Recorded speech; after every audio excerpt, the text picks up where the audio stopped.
This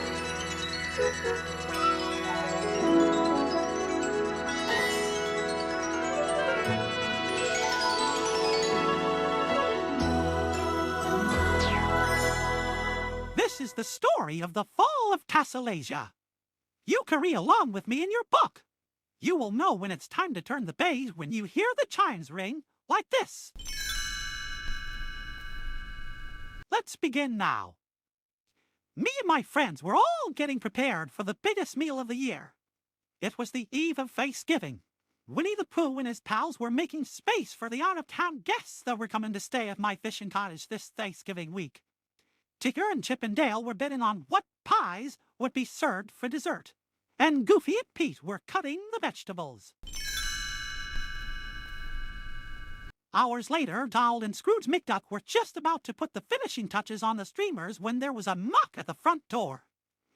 Donald looked out the living room window and saw all the cast from the animated feature canon. Each and every one of the cast placed their sleeping bags, toiletries, and even their suitcases in the basement. It was a tight fit, but at least it was enough to leave enough room for everyone to enjoy their Thanksgiving week stay at my cottage. Rabbit, Owl, and Chip and Dale were barbecuing hamburgers and hot dogs for dinner, and they all got eaten before the sun went down. That night, touched about how bad the gang and I were feeling about the way our creator's company is now, who should come over for dessert but an old big fan of ours, Leslie Anderson, a Baptist pastor who served in Oklahoma for 3 decades.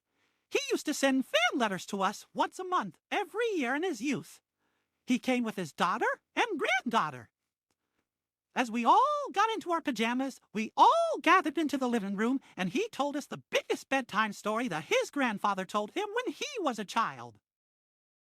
Once upon a time, underneath the surface of the earth, there was an unearthly enchanted country called Tassalasia. In many ways, it was like any other enchanted country. This country had 13 kingdoms, and they all had castles, villages, farms, meadows, and forests that look enchanted, even stately chateaux and mansions where the upper class lived. Their sun shined very clear during the day, and the sky was blue as tulips. And at night its moon glowed like a blue diamond, and the stars glowed like gems of different colors.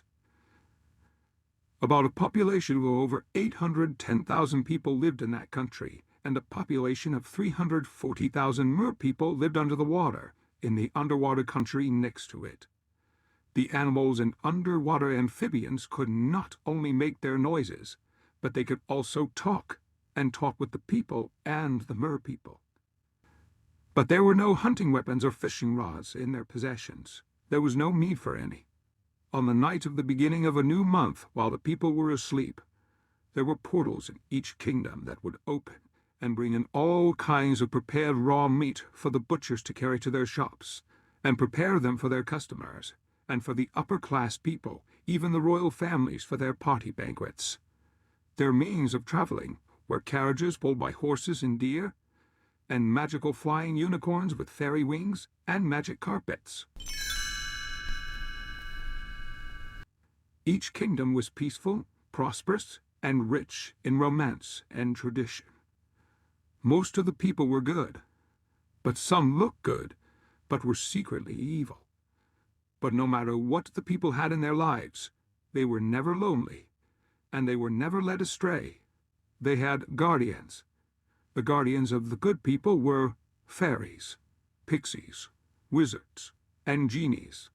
The guardians of those who were secretly evil were witches and black magic sorcerers and evil genies.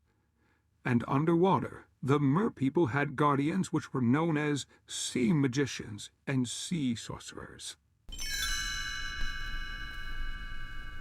Across the country of Tassalasia were 2 other countries. One was known as the Lesby Outlands, where all who were secretly evil were banished to.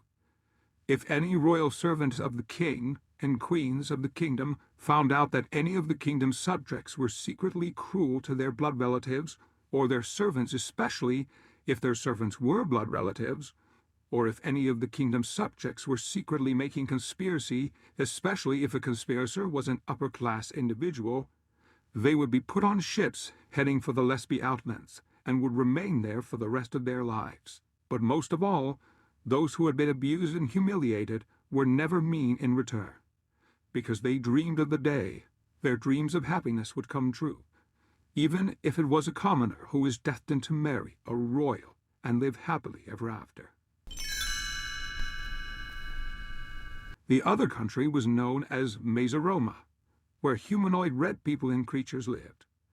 Unlike Tassalasia, Mesaroma was filled with mature, contented, and inappropriate practices and immoralities that wise people knew were not cool. The people there were never even allowed in Tassalasia because of the customs they withheld in their minds and hearts. If any vicious individuals such as pirates, dark soldiers, or dark knights, or other evil individuals that appeared out of nowhere and attacked the kingdoms, the magical guardians would arm the kings and queens' military with any weapons necessary to drive them away, and the guardians also used their powers afterwards. Traditions varied in the kingdoms. In one kingdom one night a ball was arranged in honor of the king's youngest daughter's 18th birthday. All the maidens, little and big, dressed in their finest gowns, and the boys and men all wore the finest suits. After a few dances with upper-class people, a poor husbandman's youngest son, dressed in a suit that glowed like diamonds, approached unexpectedly, and the young princess danced with him for the remainder of the night and fell in love. And then days later, they became engaged afterwards. In another kingdom one day, a duke invited the whole village he lived by to a picnic he arranged. The picnic took place in the kingdom's meadow close to a sparkling waterfall next to an enchanted river. The servants prepared special fruit punch and terrific sandwiches. The children frolicked around and picked flowers for their families and friends. A bushel of candy completed the entire party. One night in another kingdom, one of the kingdom's favorite stories was being performed at the village theater. The costumes were unique, the action was exciting, and the night was filled with laughter and smiles, making the performance successful, and the performers got paid well because the performance was a sellout. In one of the kingdoms in the underwater country one day, the mer people gathered in the mer count's ball house for an exciting performance. After collecting the most talented mer boys in the country, they were brought before the mer people of the kingdom to perform an amazing musical performance for them. A dessert reception finished their day.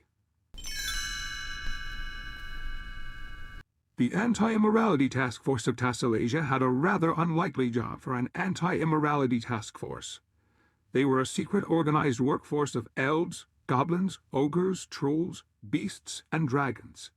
Their job was to make sure that the country of Tassalasia and the underwater country next to it stayed free of things and stuff that some good people thought were cool, but was inappropriate that other good people know is wrong.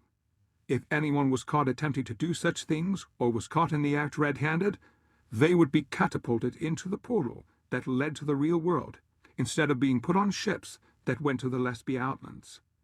They would also give notices to the people of Tassalasia that were warnings to the friends and families of those who committed such immoral acts. If any person or creature from Mesaroma set foot in any kingdom in Tassalasia or the underwater country, they would be chained and shipped back to their country and given a warning to never return. Life in that unearthly enchanted country was colorful, perfect, and magical until the king of one of the kingdoms died and passed his crown onto his eldest son. And this newly crowned king had a sneaky ambition to drive away the magical happiness and perfection that the country endured for centuries. In one kingdom, the servants of the new king from one of the kingdoms passed on whispering lies about the fact that the king and queen were abusing their power and not treating their subjects fairly. In another kingdom, the servants of the new king from one of the kingdoms encouraged certain people that it was okay to commit immoralities if they didn't get caught. And in another kingdom, the servants of the new king from one of the kingdoms bribed the high-class people to allow festivals and parties that were abominations to the good people that know is wrong. And in another kingdom, the servants of the new king from one of the kingdoms disguised and posed as magical guardians, and tracked down every individual who was cruelly being treated like a servant, and made to do all the work, and put encouraging words to rebel against their mistresses and masters. Some of them did, but the rest resisted, stating they would rather wait patiently for their dreams to come true than be rude and be enslaved for the rest of their lives. On a coastal village of Mesaroma, the servants of the new king from one of the kingdoms gave out false messages that all the kingdoms in Tassalasia abolished their laws, that the people and creatures were not allowed in their country. They also spread lies that the previous monarchs abused their power and ran their kingdoms like dictatorships.